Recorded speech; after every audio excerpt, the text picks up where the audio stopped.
Mến chào cô bác anh chị và các bạn đã trở lại với kênh YouTube của Vành Khuyên. Hôm nay Vành Khuyên chia sẻ công thức và cách nấu thêm một món chay ngon để đa dạng cho bữa cơm thường ngày, cho gia đình hoặc là khi nhà có khách, với lại salad. Nghe rất là lạ đúng không ạ?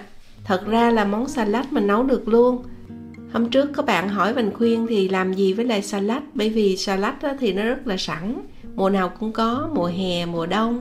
Và hôm nay Vành Khuyên chia sẻ cho mình công thức và cách nấu món salad này.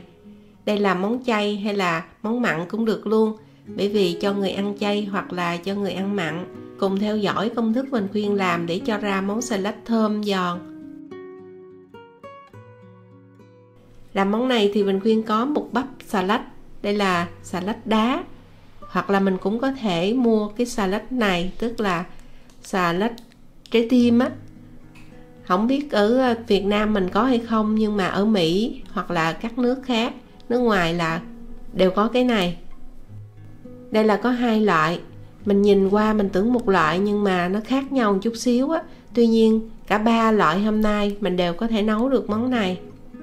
Mình khuyên có nấm gì cũng được, nấm mỡ, nấm rơm, nấm đùi gà, nói chung là nấm hào, tất cả các loại nấm đều có thể làm được. Mình khuyên chia sẻ cái cách để mình tách cái từng lá bắp cải ra, đó là mình cứ chế nước vô. Đầu tiên mình nhớ cắt cái cuống mình bỏ đi. Thì khi mình chế nước vô, cái lực của nước đó, nó chảy á, nó làm cho bung cái salad này ra. Và mình cầm mình kéo lên á, tạo lực á, thì lúc đó salad nó sẽ bung ra từng lá như vậy. Nó không có bị dập nữa.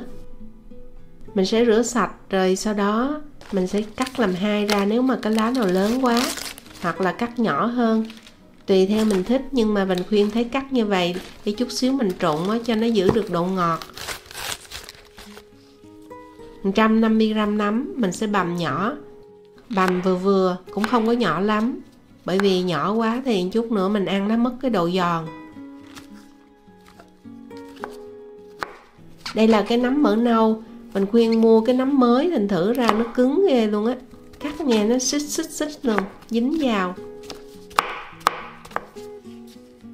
Nếu mà người ăn chay trường á, thì sẽ không có ăn tỏi mà thế bằng baro.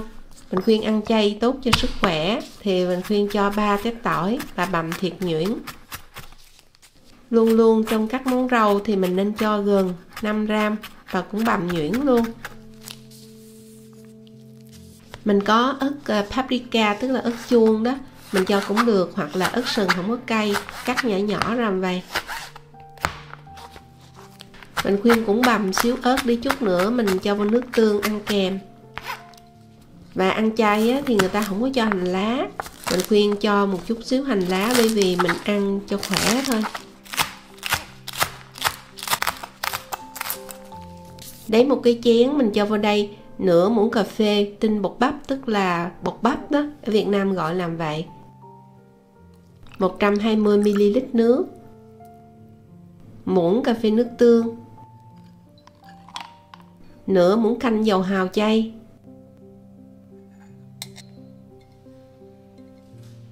nửa muỗng cà phê bột nêm nấm, nửa muỗng cà phê đường, 1/5 muỗng cà phê muối. Nếu mình ăn cơm á, thì mình cho 1/4 muỗng cà phê. Sau đó thì trộn đều. Mình có thể lấy tay mình nếm thử, mình nghe cái vị nó mặn, ngọt vừa, cân bằng vị, không có quá ngọt, không quá mặn. Tiếp theo thì mình lấy một cái chảo để chút xíu mình xào luôn á. Mình cho vào đây 1 lít nước, rồi cho vào 1 muỗng cà phê muối, thêm 1 muỗng canh dầu ăn. Muối với dầu ăn nó sẽ giúp cho rau của mình chút xíu nó giòn và xanh lau. Chuẩn bị luôn một cái thau nước lạnh hoặc là nước đá lạnh để chút mình cho rau ra. Sau khi nấu sôi lên như vậy thì mình sẽ lần lượt cho salad vô.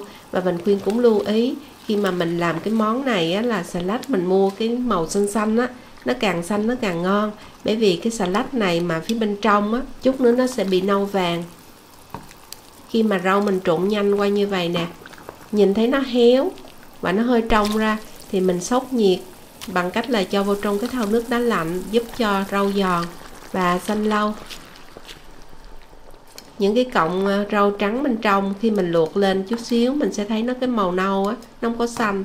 Thành thử ra mình nhớ lựa mấy cái tàu xanh xanh đó thì nó mới ngon.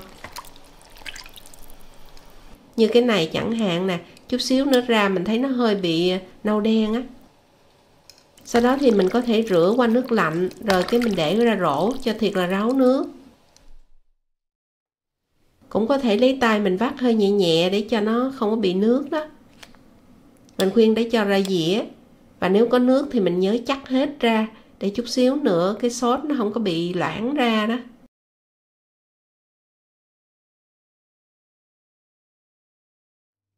Trong chảo mình cho muỗng canh rưỡi dầu ăn.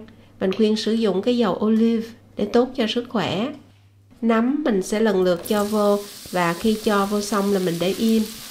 Mình chỉ can cho nó phẳng ở mặt chảo thôi như vậy. Và mình để im như vậy nè.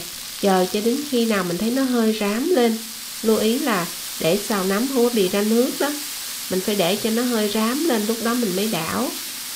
Mình đảo qua xong rồi mình cũng tiếp tục. Mình để im luôn. Đến khi nào nó rám thiệt là rám thì lúc đó mình mới đảo cho đều. Bây giờ mình khuyên cho tỏi vô. Và cũng đảo một vòng xong rồi mình cũng để im. Chứ mình đừng có đảo nhiều quá. Và nhớ xào luôn luôn là lửa thiệt là lớn luôn. Bây giờ thì cho hành. Rồi ớt. Cái gốc hành mình cho trước. Mình đảo lên cho đến khi nào mình nhìn thấy nó nâu lên đó. Mình khuyên nghĩ cũng khoảng 2 phút. Và đảo dừng, tức là đảo xong rồi mình ngừng cho nó rám nâu rồi tiếp tục đảo. Sau khi chín và rám nâu như vậy thì đổ cái nước sốt đã pha vô. Nấu cũng lửa lớn luôn.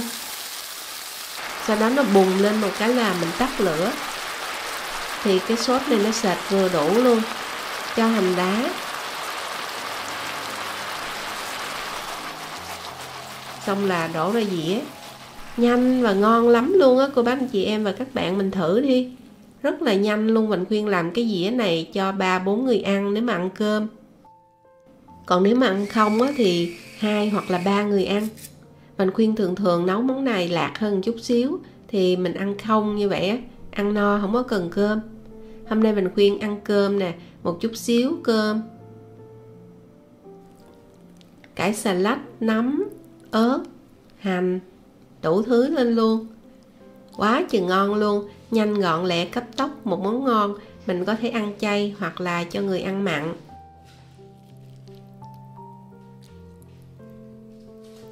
Nếu mà ăn cơm mình cảm thấy lạc thì cho một chút xíu nước tương ớt nữa.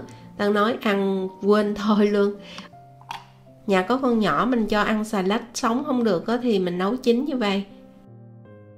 Mình khuyên mến chúc cô bác anh chị và các bạn cùng gia đình có thêm món ngon. Bạn nhớ đăng ký kênh, bấm chuông để nhận thông báo khi mình khuyên có video mới và vào xem sớm nhất. Mình Khuyên cũng có chia sẻ công thức và cách làm các món ăn chay trên kênh Món Chay Ngon Mình Khuyên. Mời cô bác anh chị em và các bạn mình đăng ký kênh đó để được chia sẻ nhiều hơn những món chay. Xin chào tạm biệt và hẹn gặp lại.